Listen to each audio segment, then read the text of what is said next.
bis dan tidak ada yang menekan tombol, mereka semua akan mati. Mereka bergegas mendekati boneka itu. Dalam sekejap mata,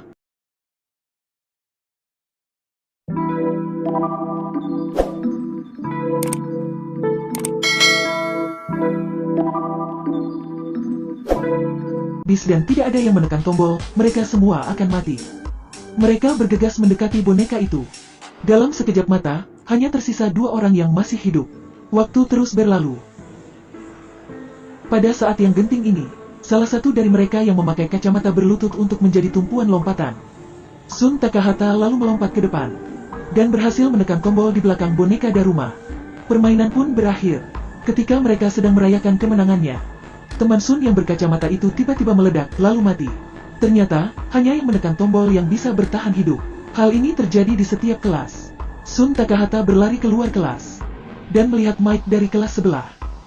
Mike juga menekan tombol dan bisa bertahan hidup. Mereka berdua mencoba menelpon polisi. Tapi, telepon mereka tidak ada sinyal. Setiap pintu keluar terkunci. Hanya ada satu cara. Mereka berlari ke lapangan basket. Aturan level ini tertulis di lantai.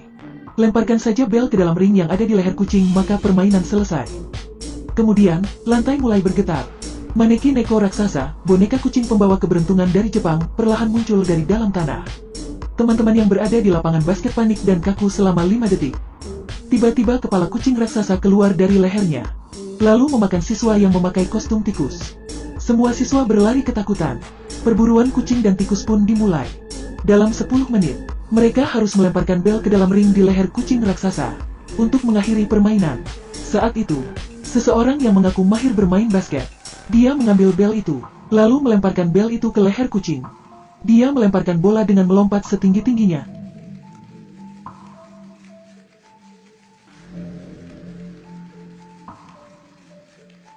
Siswa-siswa lain sudah merasa putus asa.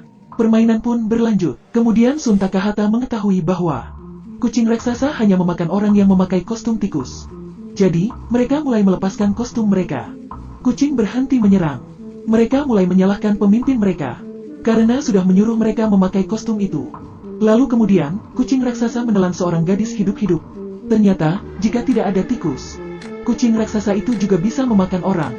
Ketika Sun Takahata melihat kucing raksasa yang akan memakan Mike, dia tiba-tiba berteriak dengan keras untuk menarik perhatian kucing. Dia sudah memakai kostum kucing tanpa ada yang tahu kapan dia memakainya. Lalu Sun punya ide. Dia meminta teman-teman lain untuk naik ke punggung kucing raksasa, untuk menggaruk punggung kucing raksasa itu. Secara tak terduga, ide ini berhasil. Mereka menggaruk punggung kucing raksasa sebentar, dan berhasil membuatnya tertidur. Tapi sekarang, mereka harus melemparkan bel untuk mengakhiri permainan. Tapi, ada masalah baru. Siapa yang akan melemparkan bel itu? Bagaimana jika ini akan seperti level sebelumnya? Hanya yang melempar yang bisa bertahan? Jadi, mereka berkelahi untuk memperebutkan bel. Rendahnya manusia pun terlihat. Ketika mereka sedang berkelahi, kucing raksasa pun terbangun karena keributan yang mereka buat.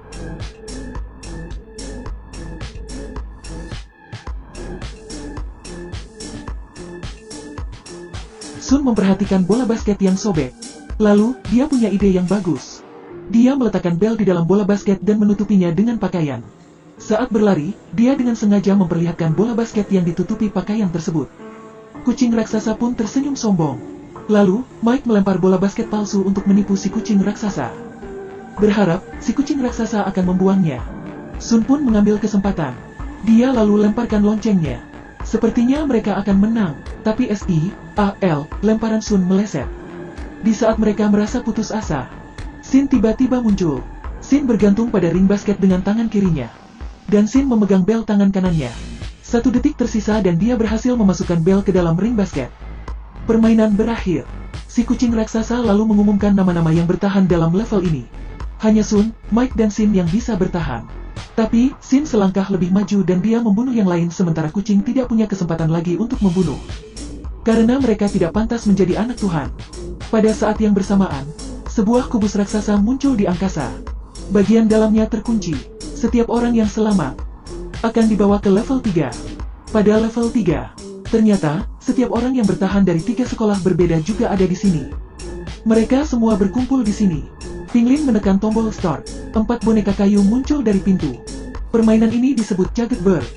Dalam 10 detik, matamu akan ditutup, dan kamu harus menebak nama boneka di belakangmu. Pinglin sangat percaya diri. Dia orang pertama yang menutup mata. Keempat boneka mulai bernyanyi dan berputar. Ketika lagu berakhir, Pinglin menyebutkan nama boneka di belakangnya. Tapi, dia salah menebak. Mata boneka memancarkan sinar 2 laser. Pinglin langsung pingsan. Dia terus membenturkan kepalanya ke lantai. Sampai mati.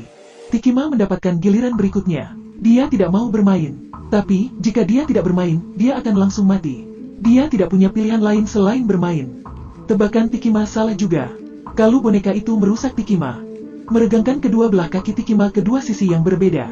Seperti itu. Lalu dia ditarik hingga tubuhnya terbelah 2. Sekarang giliran Mike. Tapi, Mike sangat ketakutan hingga tidak bisa berdiri. Lalu, Sun maju ke depan. Dia menggunakan ponselnya untuk merekam, lalu mencari tahu nama boneka yang ada di belakangnya. Permainan pun berakhir. Sun dan Mike mengambil kunci lalu keluar dari ruangan. Mereka melihat seorang sedang dikejar boneka. Ternyata, jika kamu tidak punya teman, permainan akan tetap berlangsung. Mereka bertiga lalu berpegangan tangan. Dan boneka itu pun mundur. 7 orang yang selamat dibawa ke ruangan bersalju. Seekor beruang putih raksasa muncul dari langit. Babak ini sangat sederhana. Jika kamu katakan yang sebenarnya, maka kamu akan menang. Tapi, jika seseorang berbohong, satu orang secara acak akan mati. Pertanyaan pertama, kamu suka makan apa? Mereka memberikan 7 jawaban berbeda. Si beruang raksasa mengatakan bahwa ada satu orang yang berbohong. Mereka punya waktu 2 menit untuk mengorbankan si pembohong. Atau si beruang raksasa akan memakan semua orang. Mereka tidak punya pilihan lain. Mereka mulai meragukan satu sama lain. Akhirnya mereka menuduh Curly berbohong. Si beruang raksasa lalu menginjak Curly. Permainan berlanjut. Pertanyaan kedua, apakah kalian menyukai Sun? 2 laki-laki menjawab tidak. 2 gadis menjawab ya. Yang mengherankan, Sin menjawab iya. Si beruang raksasa mengumumkan bahwa ada satu lagi pembohong. Dan si beruang memerintahkan mereka untuk mengetahui siapa yang berbohong dalam waktu 2 menit. Kali ini, Mike dituduh berbohong. Sun sadar bahwa si beruanglah yang berbohong. Sekarang, beruang raksasa telah berubah kembali ke bentuk aslinya. Dia ternyata adalah beruang hitam. Pada saat ini, hanya ada 5 orang yang selamat. Kabut di mana-mana. Ketika kabut menghilang, mereka dibawa ke istana yang sudah terbengkalai. Apa yang akan terjadi saat semuanya masih kebingungan? Boneka khas Rusia keluar dari istana. 1 boneka, 2 boneka, 3 boneka. Boneka khas Rusia ini mengumumkan aturan permainan selanjutnya. Di antara 5 orang ada 1 iblis. 4 orang harus bersembunyi saat iblis mencari mereka. Jika iblis menangkap 3 orang, maka dia akan menang. Lalu, mereka memutuskan siapa yang akan menjadi iblis. 5 tongkat keluar dari mulut boneka. Sin mengambil tongkat dengan tanda merah. Dia yang paling kuat di antara 5 orang. Yang lain lalu kabur, tanpa membuang waktu. Sin menendang boneka untuk mendapatkan kaleng yang ada di atas. Saat kaleng berada di tempatnya, permainan pun dimulai. 2 orang telah berjalan jauh, berpikir mereka telah bersembunyi dengan cukup baik.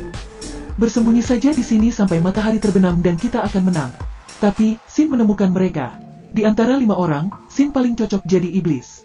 Lalu, Sin mengunci keduanya dalam penjara. Lalu mencari Mike dan Sun. Mike berlari ke bawah untuk menyerahkan dirinya. Untuk melindungi Sun. Karena iblis berhasil menangkap 3 orang.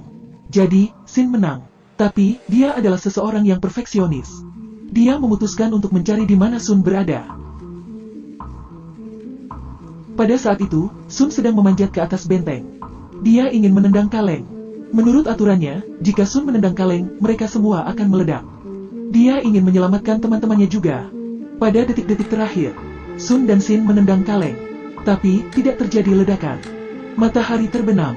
Boneka pun muncul, mengumumkan bahwa Sin telah kalah. Hasilnya sangat mengejutkan mereka. Ternyata, ini hanyalah permainan yang sederhana. Tidak ada yang harus mati. Jadi, permainan pun berakhir. Untuk memuji mereka, boneka itu memberi mereka es loli. Mereka boleh pergi setelah mereka memakan ini. Tapi, setelah dimakan, stik es krim Sun dan Sin tertulis kata selamat. Dan stik es krim yang lain bertuliskan kata mati. Ternyata, ini level terakhir dari permainan untuk bertahan hidup. Ketiganya tewas dengan tragis. Sun dan Sin akhirnya muncul di kubus. Mereka adalah pemenangnya. Menjadi anak-anak Tuhan. Pada saat itu, di belahan dunia lain, dalang dibalik semua ini pun muncul.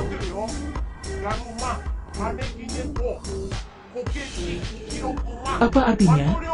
Boneka itu pun berteriak. Tuhan,